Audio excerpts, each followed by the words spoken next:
Hey folks, Ashley Garner here. So I've got an interesting video today on the topic of what's ahead for the multifamily industry in 2026. Or at least it's an interesting topic to me. If you like this kind of thing, maybe it's interesting to you. So apartments.com is the one who put together this report. They're obviously a huge outfit. They advertise to the consumer, to the tenant, so that the tenant will use their service to find the apartments. But then they, by way of that, they aggregate tons and tons of data that people like us, operators and investors, like to review about the industry. So now this is their 11 trends for us to keep an eye on in 2026. So let's go through them together and see what you think. I'm interested in y'all's opinion too. If you are seeing any of these things yourself, or if you think they're on the right track. So, it's kind of starts out by saying we're going to see a slowdown to this pipeline of construction that has been going on. So you can see this graph here. I like to look at these charts and graphs. They kind of paint a picture, and then we can dive into the detail. But construction starts have fallen below the pre-pandemic average. So this line represents how many apartment communities have begun being developed or started under construction, okay? So you can see it kind of peaked out here in 2022. So basically, let's see, COVID was back here, and then it kind of bounced around, and then the business got good. Values went up. Everybody wanted to get in the business. Prices went up. Rents went up. So the starts went up. So people started developing and building new communities. And then it stayed up pretty high, and now it's coming down.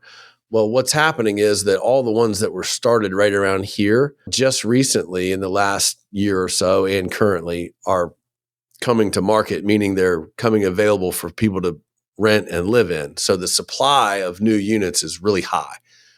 But what we're starting to see is that those starts are slowing down, as you see down here in the graph. And what that will translate into eventually is that this supply will be absorbed and the market will find its balance again. And that means that occupancies will stabilize and rents will climb back up. So that's the gist of this prediction. The supply pipeline will see a dramatic slowdown. And that's actually probably more historical than a prediction, because this looks at building permits and things like that, which are a historical record. It takes a long time to build these things. You don't just decide today you're going to build one. It takes years of planning and design and entitlement and inspections, etc.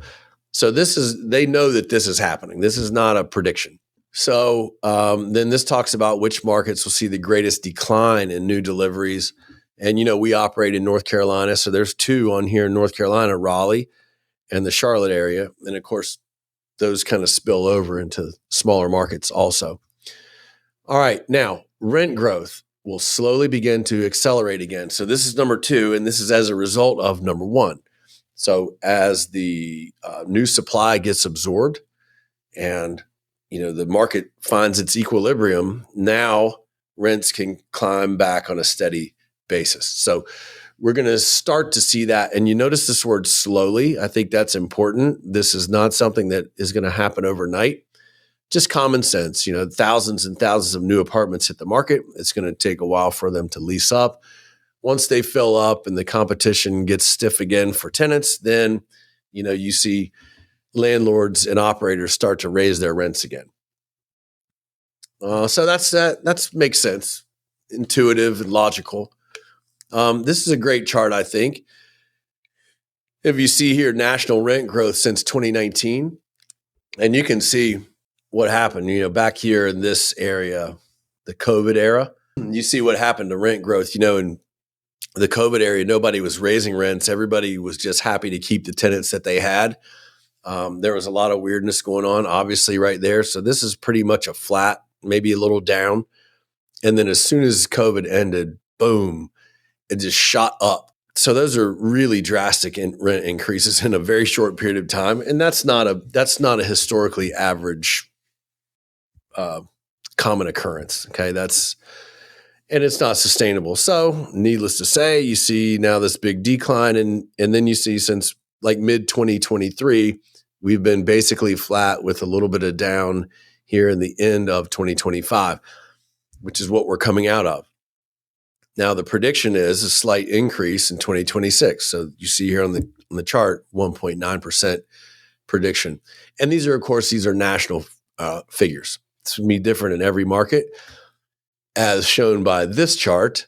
And it picks out some of the top performers over the nation as far as rent growth expectations in 2026. The darker green being the highest, couple in California, and then Norfolk, Virginia. There's a little bit about the West Coast bouncing back. All right, now prediction number 3, or trend expectation number 3. Leasing and operations teams embrace automation.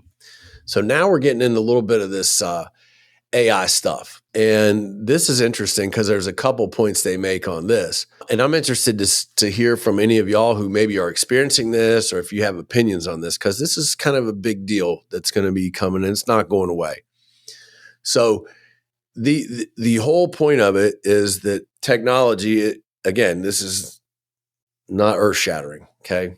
Technology, AI is going to take the place of human beings. Well, human being payroll is one of the very top expenses. You know, you've got taxes, insurance, and payroll. Those are the big 3 as far as expenses go in operating apartments. And if you can control any of those, that's a pretty big deal straight to your bottom line. So if AI can take the place of some of your payroll, then that should increase your net operating income, and that's where everybody's trying to get to. So they're going to predict that they're going to accomplish this by unmanned communities. So you won't have a on-site representative. Self-guided tours as a result. Obviously, if nobody's there, they're not going to be there to show you around. Self-service move-in. So where you pick up your keys and all that stuff. Chatbots for tech support, or, hey, I've got a leaky toilet, and the AI handles it. Digital package lockers and smart tech. This one's pretty cool. This smart tech to reduce usage, like water usage and leaks. If you've got an apartment building and it's got 2 or 3 stories and you get a water leak on the top floor, it's just going to leak all the way down through the ceilings and ruin everything underneath it. And it's monumentally expensive to repair. So this is a big deal. Also, if you happen to have a community in which you pay utilities, anything you can do to reduce water usage keeps that cost down and goes straight to your bottom line. Okay? So that could be a big deal. Now, more AI. Number 4, AI-powered leasing. And again, this is just taking the place of a human being. So instead of somebody sitting in the office making phone calls, following up on leads, following up on voicemails and emails, now you've got AI doing all of that.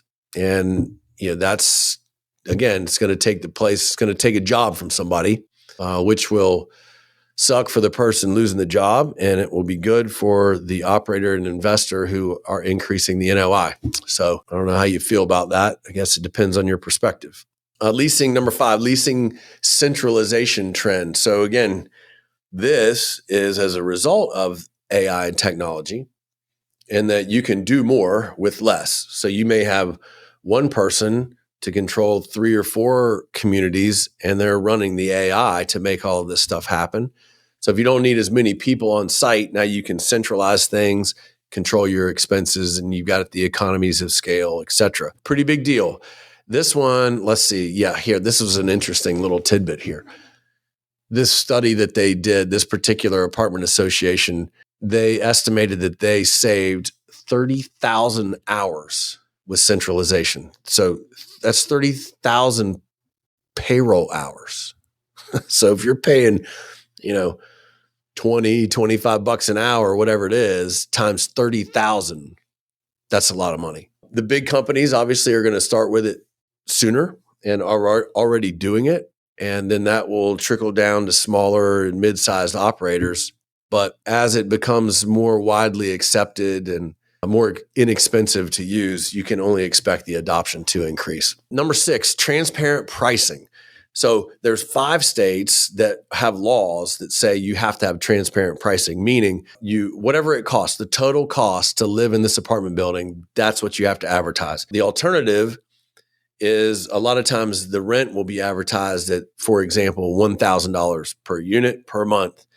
But then when you go in and you start signing the lease and you have all these addenda and extra fees like technology fee and trash fee and amenity fee and blah, blah, blah, all these fees, well, the cost goes up. So maybe it's not $1,000 a month.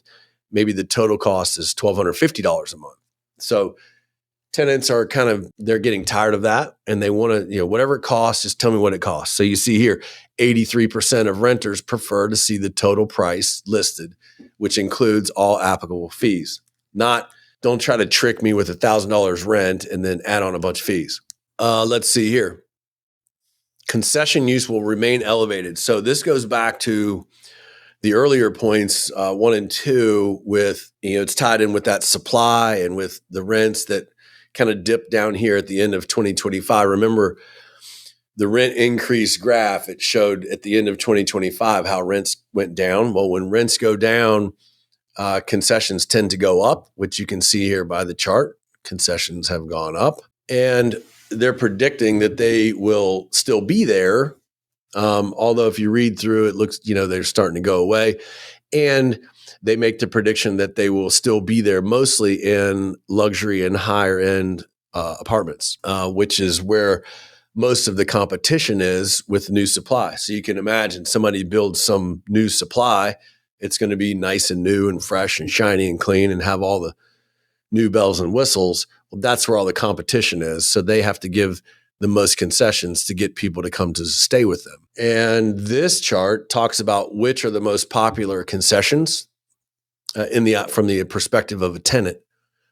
And the number 1 is discounted rent for 12 months. So instead of $2,000 a month or $3,000 a month, maybe it's $2,750 a month. The close second, as far as a preferred concession goes, is 1 free month. So maybe you do, maybe it's a 1 free month rent with the signing of a 13-month lease, for example. So those are the top 2. There's others, but those are the top 2 for sure. And so the prediction is that those will still be here in 2026. Resident retention will take on increased importance for properties at the top price point. This is no shocker either, because one of the most expensive things you can have is turnover. So you want to work on tenant retention at all times in any market, but especially when the market is tight and there's competition, because as soon as you turn one over or someone moves out, now you've got to go in and fix it up. And so that costs money, but it's vacant and that costs money. And then you've got to market it and possibly even put concessions into place to entice a new tenant to come in, all of which costs money. If you can just keep them in there and not have them move out, then you've saved all of that money, which again, straight to the bottom line. So that's important, but that's common sense. Vacancy will remain high even as new supply drops. And it's mainly 4 and 5 star, so new stuff like I mentioned. Number 9, high-end properties will explore unique amenities to stand out. Everybody's always looking for the new bell and whistle. How can I make myself different? Some of these that are listed are on-site cafes, rooftop gardens, saunas, plunge pools, virtual fitness spaces, recording studios, anything that they think they can that they can market to say, hey, tenant, man, that's really cool. I'd like to live in that place. Number 10, low and mid-price properties will maintain high resident retention. And, obviously we like to hear that because the properties that we own would probably fall into this category in the mid-price. We got a couple in the lower price, but mostly in the mid-price category. And our retention has been high. So this kind of fits with what we're seeing on the ground. This graphic talks about generally or average how much more it would be to move from a 1 or 2 star up to a new place. And, you're not going to have many people, by the way, that are going to make the jump from a 1 star up to a brand new place. They may move up or down 1 notch, of course. Then the last one, unit specific media will be a must have. So here they're talking about, they want the tenants are saying that they want to see pictures of the actual unit that is for rent that they would live in. They don't want to see pictures of a model unit or AI staged pictures of a potential unit a similar unit they could live in. They want to see the pictures of the unit that they're going to move into. And it's not just pictures anymore. They want 3D tours and, all that jazz. So this is cool stuff to me. Again, we do this business all day, every day. So these things I can see, they make sense to me, and I would expect that those are the case. If you're interested in this kind of thing, I definitely encourage you to go to apartments.com and look it up. You can find this report and study it up. If you got questions you want to talk to me about, I'm always here. And if you want to invest in apartments, let me know. We'll talk about it. We've got opportunities that you could take advantage of. And you know what? You can get involved without actually studying and knowing all of this stuff. If it doesn't interest you, you can still participate. So, all right. We'll talk to you next time. See you.